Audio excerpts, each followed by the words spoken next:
Pilipinas, pasok na naman sa top 10. Hindi po sa pageant ha, kundi sa 2024 Global Emotions Report ng American company na Gallup. Panglima raw ang mga Pilipino sa may pinaka-positive na karanasan sa buhay. 82% daw sa atin ang madalas may masasayang emotions. Ang respondents sa bawat bansa ay tinanong, sila ba ay well-rested, tumawa o ngumiti nung araw ng survey, o nakaramdam ng kaligayahan. Tinanong natin ang ilan nating kababayan kung ano sa tingin nila ang mga dahilan kung bakit laging positibo at masayahin ang mga Pinoy. Kasi nakakabata kasi pag masayahin. Katulad ko, matanda na yung age pero bata pa rin. Yeah.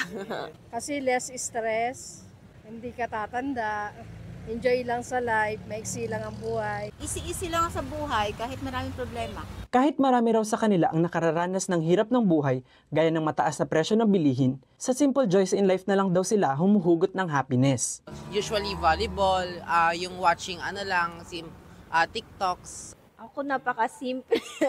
Sabi magdilig ng halaman. Makakita lang ako ng mga cute na bagay, ganon. Yun, sumasaya na ako sa ganon. Makakain ka lang araw-araw, makita mo lang yung buong pamilya mo na walang sakit. Ayon sa sociologist na si Clifford Zurita, may 3 F kung bakit ang mga Pinoy ay very positive in life. Family, friends, and faith that gives us the positive disposition. And the answer is hope.